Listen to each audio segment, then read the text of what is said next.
Buenas tardes. Yo voy a hablar sobre la ponencia cuyo título es El deber estatal de producir datos sobre los derechos de las personas con discapacidad, su impacto sobre el derecho a la educación inclusiva, en especial respecto de las personas en condición social y económica desfavorable. Advierto que, si bien voy a estar hablando yo, la ponencia fue escrita en conjunto con la abogada María Emilia Manberti, que es integrante de la Asociación Civil por lo de la Justicia y directora de la Clínica Jurídica de Acceso a la Información de la Universidad de La Plata. Y yo soy codirectora de la Asociación Civil por lo de la Justicia. Ella no puede estar por razones académicas, pero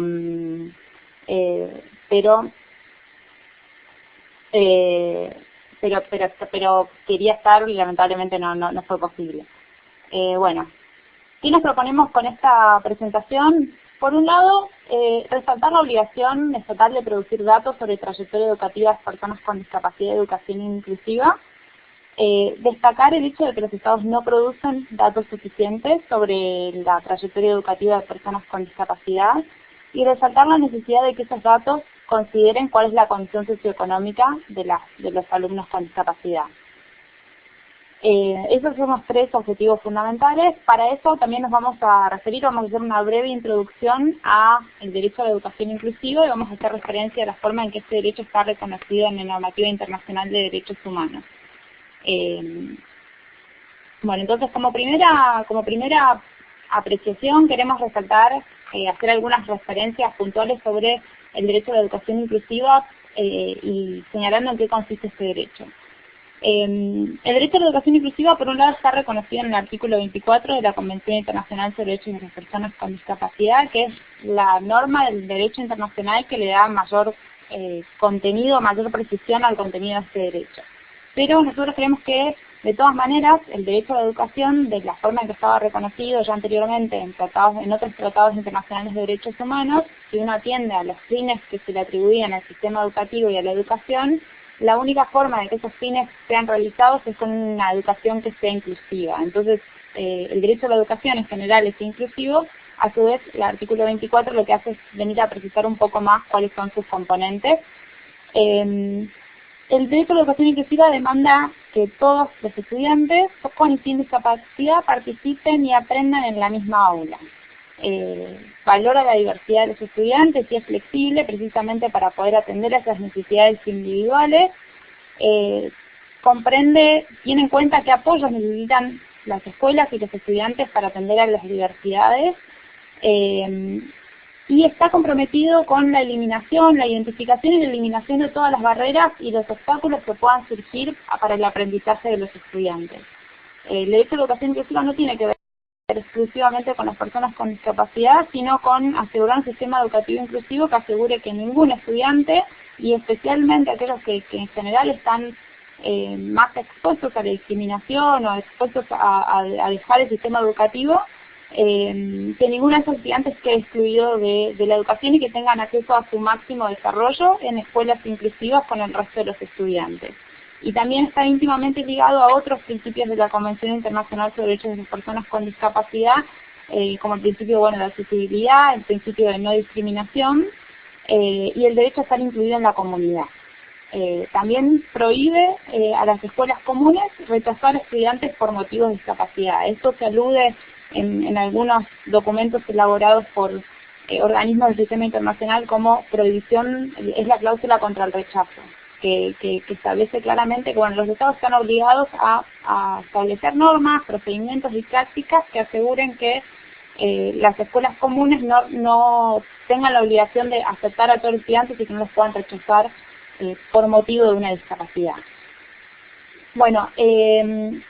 Desde este punto de vista, obviamente la segregación en escuelas especiales, la separación de personas con discapacidad en espacios segregados, vulnera el derecho a la educación inclusiva, porque la educación en escuelas especiales genera estigmas hacia las personas con discapacidad, genera aislamiento y genera discriminación, y sus consecuencias se extienden a lo largo de toda la vida adulta. No se pueden eliminar los estereotipos que afectan a las personas con discapacidad si no se las incluye en el sistema educativo.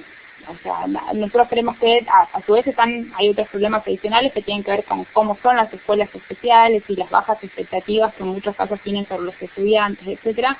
Pero aún si fuera la mejor escuela especial del mundo, genera el daño que genera la segregación de una persona por tener una discapacidad. Genera un estigma y un sentimiento de inferioridad y de separación de la comunidad y de aislamiento, cuyas consecuencias negativas se presentan a lo largo de toda la vida de la persona con discapacidad.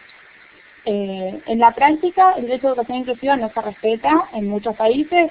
Esto está muy claro en Argentina, que es el sistema educativo que las autoras de la ponencia más conocemos, donde el porcentaje de las personas con discapacidad que no asiste a la escuela es muy superior al que se registra entre la población sin discapacidad. Muchas personas con discapacidad asisten a espacios segregados, la mayoría, y en particular esto sucede con las personas con discapacidad intelectual en particular, pero en realidad para todos los grupos de personas con discapacidad hay problemas serios de segregación. Las escuelas comunes a su vez no son inclusivas porque no brindan apoyos, no garantizan los ajustes que son necesarios y presentan todo tipo de barreras físicas, actitudinales, etcétera. Entonces, en aquellos pocos casos en que por la lucha de los padres, las personas y de las propias personas con discapacidad se logra acceder a una escuela común, lo que sucede es que esta escuela común no garantiza en igualdad de condiciones la asistencia, el aprendizaje y la participación del estudiante con discapacidad. Entonces, bueno, sigo con la próxima diapositiva. Claramente, como se trata de un derecho reconocido en el Sistema Internacional de Derechos Humanos que Argentina ratificó y que muchos otros estados han ratificado, esto genera el deber de adoptar medidas para remover estas barreras al ejercicio del derecho a la educación de personas con discapacidad y transformar los sistemas educativos actuales, que no los incluyen en personas con discapacidad, en sistemas educativos inclusivos. Desde nuestro punto de vista, una precondición para asegurar esto, para asegurar sistemas educativos inclusivos, es que los estados produzcan datos adecuados y suficientes, estadísticos, cuantitativos y cualitativos, sobre diversas cuestiones. Es decir, sin la producción de datos e indicadores es imposible transformar los sistemas educativos en sistemas educativos inclusivos. ¿Para qué sirven los datos y las estadísticas? Por un lado, sirven para evaluar el cumplimiento de los derechos de las personas con discapacidad. Son esenciales para diseñar, implementar y evaluar políticas que aseguren derechos humanos.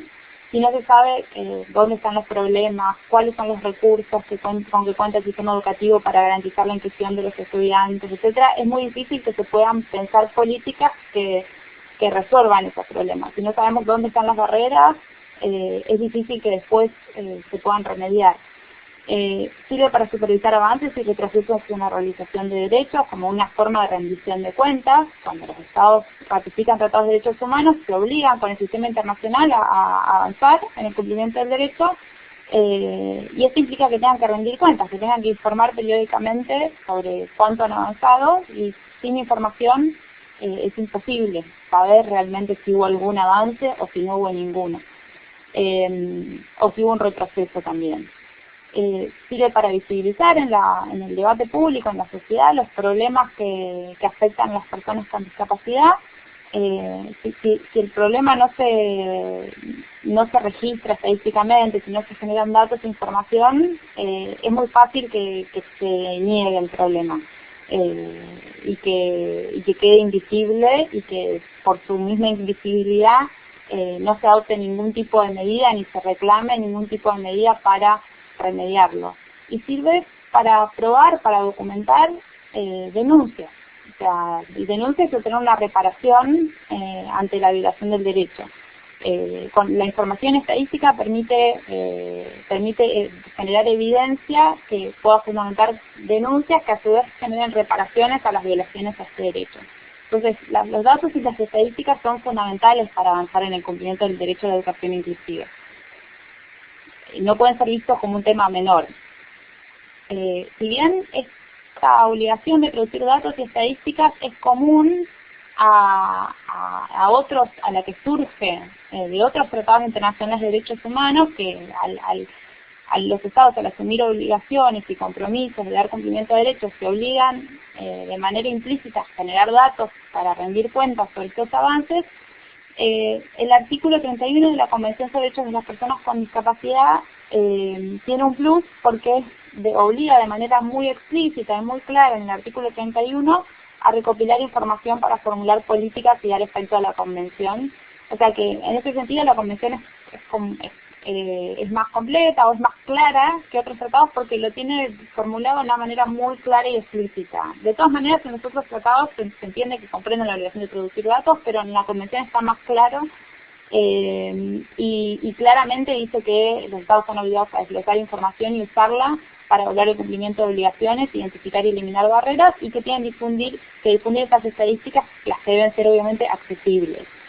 Bueno, entonces, realmente la obligación de producir datos y estadística es una obligación innegable de los estados, que desde nuestro punto de vista es incluso judiciable, o sea, imaginamos que es posible presentar una acción judicial por la falta de datos y estadísticas que den cuenta de la situación de los derechos de las personas con discapacidad,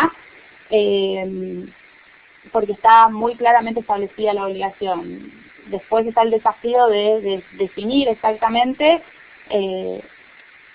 cuáles son los tipos de datos que tienen que generarse, pero la obligación de producir datos es clave. Lamentablemente, en la práctica faltan datos básicos sobre la trayectoria de las personas con discapacidad en escuelas comunes, sobre cómo les va a las personas en escuelas especiales.